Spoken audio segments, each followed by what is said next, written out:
O Real Madrid já bateu o martelo em relação ao futuro do Endrick.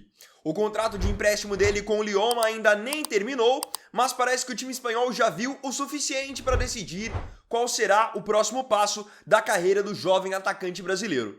Segundo informação do jornalista Mário Cortegana, do conceituado site The Athletic, o Real Madrid definiu que Endrick irá reintegrar o elenco principal dos merengues para a próxima temporada. Então o empréstimo dele com o Lyon acabará normalmente em junho e após a Copa do Mundo ele se reapresentará no Real Madrid com Mbappé, Vini Júnior e companhia.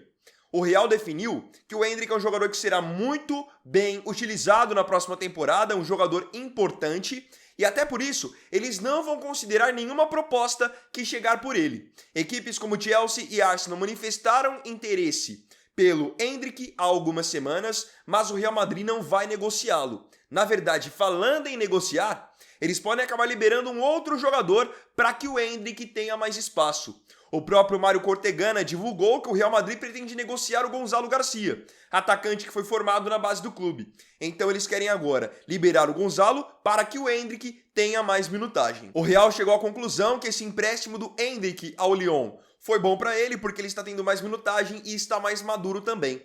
Desde a sua chegada à França, são 6 gols e 6 assistências em 16 jogos. Ou seja, ele já totaliza 12 participações para gols e pode ser jogando pelo Lyon que ele vai carimbar uma vaga para a próxima Copa do Mundo. Eu só tenho um receio em relação à volta do Endrick para o Real Madrid. Mesmo que ele volte mais maduro e depois de uma boa temporada no Lyon, a concorrência continua sendo a mesma, uma concorrência de alto nível. Vai ter que brigar por posição com o Vini, que já tem muita moral no Real, vai ter que brigar por posição com o Mbappé, que é o artilheiro do time na temporada. Então, em qual cenário ele vai ser aproveitado? Isso que gera muitas dúvidas se ele não vai de repente voltar só para ser reserva. Eu sou o Vini Weiner e essa aqui foi apenas a primeira notícia da edição dessa terça-feira, dia 14 de abril, do Mercado da Bola. Bayern mira novo atacante. Se a gente fala de ataque hoje no futebol europeu, acredito que o melhor ataque seja o do Bayern de Munique. E eu não falo isso por nomes, eu falo isso por números. Quando a gente pega o que o trio especialmente, Luiz Dias, Michael Olise e Harry Kane tem feito na temporada, é algo realmente de se tirar o chapéu. E se eu te disser que mesmo com um ataque desses, letal, potente, o time alemão ainda está planejando trazer mais um reforço. O jornalista Florian Plettenberg divulgou a informação de que o Bayern já chegou a ter conversas sérias para tentar contratar o atacante inglês Anthony Gordon, que tem se destacado nessa temporada a serviço do Newcastle. O Bayern está considerando fazer uma proposta pelo Gordon para que ele chegue para ser o reserva imediato ou concorrente do Luiz Dias, que chegou nessa temporada também vindo do futebol inglês e está arrebentando. O jogador de 25 anos tem feito uma ótima temporada no futebol inglês.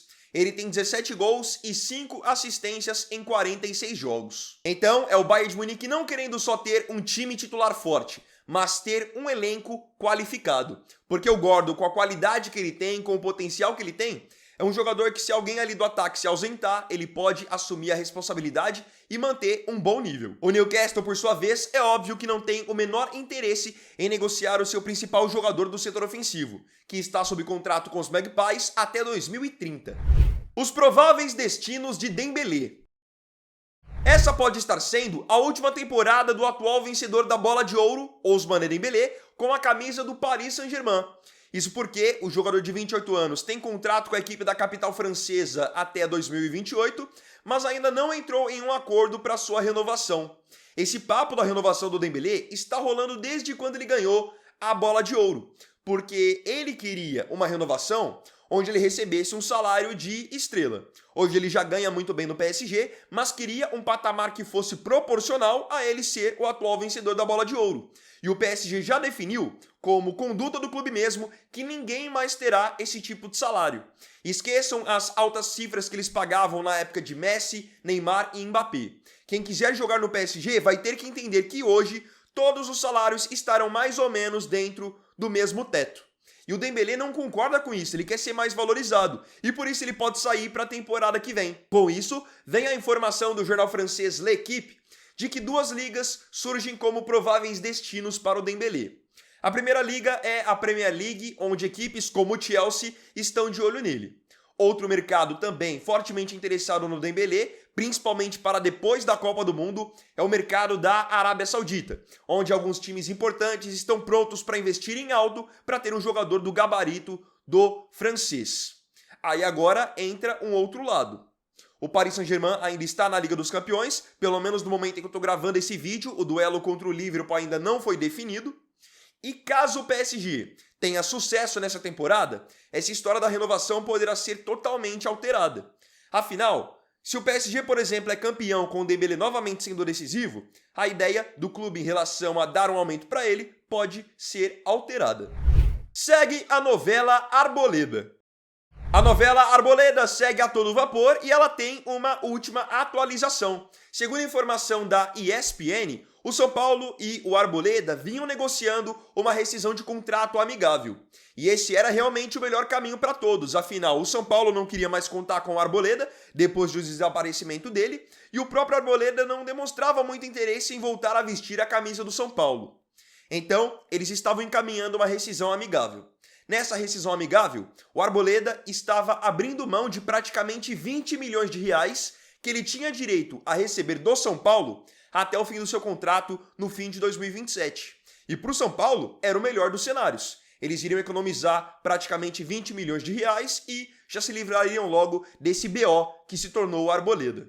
Mas acreditem, o Arboleda sumiu de novo. Logo quando as negociações estavam bem encaminhadas, ele desapareceu e parou de responder o clube, junto com o seu empresário, o Pepe Chamorro. E aí o que aconteceu? Depois, quando as conversas foram retomadas, o Arboleda já não apareceu mais. Apareceu apenas o seu agente, o Pepe Chamorro. E ele apareceu querendo fazer um novo acordo. Ele queria que o São Paulo deixasse de lado aquela ideia de o Arboleda abrir mão dos 20 milhões e queria fazer uma nova proposta. Vendo então que o Arboleda queria fazer o São Paulo de idiota, o São Paulo parou momentaneamente as negociações e realmente cogita ir à Justiça Trabalhista e à FIFA para alegar que o Arboleda abandonou o emprego, o que poderia configurar rescisão unilateral de contrato. Arboleda está com 34 anos e por enquanto ainda tem contrato com o São Paulo até 2027. Impressionante como o status dele mudou em tão pouco tempo.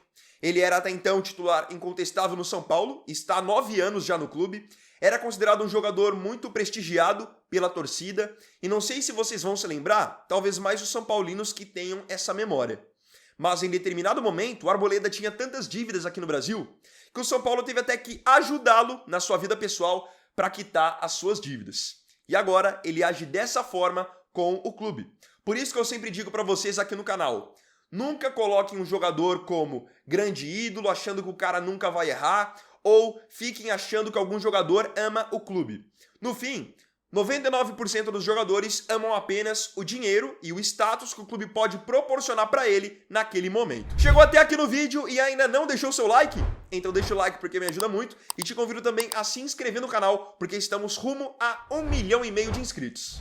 Danilo recebe oferta astronômica. Jogando muita bola no Botafogo e com grandes chances de estar com Carlo Ancelotti na seleção brasileira para a Copa do Mundo, o volante Danilo recebeu agora uma proposta tentadora para trocar o Botafogo pelo Zenit da Rússia. O Zenit é um time que costuma investir muito em jogadores brasileiros e agora estão voltando as suas atenções ao Danilo, porque eles já têm um brasileiro hoje no elenco no meio-campo que é o Wendel, ex-Fluminense, e o Wendel poderá ser negociado na próxima janela. Então o Zenit já acredita que o Danilo poderia ser o substituto ideal para ele. A informação que vem da ESPN é de que um representante do Danilo até esteve na Rússia para acompanhar o clássico entre Zenit e Krasnodar e estreitar as relações para uma possível transferência. E o Zenit está disposto a pagar para o Danilo 4 milhões de euros em salários por temporada, um valor astronômico. Apesar da proposta ser realmente vantajosa, tentadora, a ideia inicial do Danilo não é de trocar o Botafogo pela Rússia. Ele entende que no período pós-Copa ele pode receber propostas melhores oportunidades, e por isso ele não quer logo de cara já acertar, de repente, alguma coisa com o Zenit. E falar pra vocês, o Danilo está correto. Primeiro que é um cara que joga muita bola, sempre falei bem dele aqui no canal. E se ele for mesmo à Copa do Mundo e jogar o que tem jogado nesses últimos tempos, É um jogador que sai da Copa do Mundo já com um passaporte para jogar novamente em uma das 5 grandes ligas da Europa e jogar em um time relevante. Ele tem marcado gols nessa temporada, é um cara que é bom marcador, tem habilidade, é o típico meio-campista completo. Só não teve tanto sucesso, na minha opinião, na Premier League, porque estava no Nottingham Forest, que é um time que, em geral, tem companheiros de um nível mais baixo. E outra, no Nottingham Forest também ele acabou quebrando o tornozelo. Isso também tirou boa parte da sequência dele. Agora, com ele voltando a jogar bem no Botafogo, todo mundo tá vendo o baita jogador que ele é. Futuro de Alex Sandro é incerto. O lateral esquerdo, Alex Sandro, tem muito prestígio no Flamengo e pode ser um dos nossos laterais esquerdos para essa Copa do Mundo. O Carlo Ancelotti conta com ele. Só que, enquanto para 2026 ele é considerado peça importante no Flamengo e na seleção, para 2027 o futuro dele é incerto e ele poderá até mesmo encerrar a carreira aos 35 anos. Foi noticiado pela ESPN que o Alex Sandro tem muitas dúvidas a respeito do seu futuro, porque ele quer estar mais próximo da sua família e está insatisfeito com os recorrentes problemas físicos que ele tem tido desde a última temporada. Com isso, uma aposentadoria não está descartada e, até por isso, ele poderá se aposentar ao final do seu contrato com o Flamengo, que tem validade justamente até dezembro.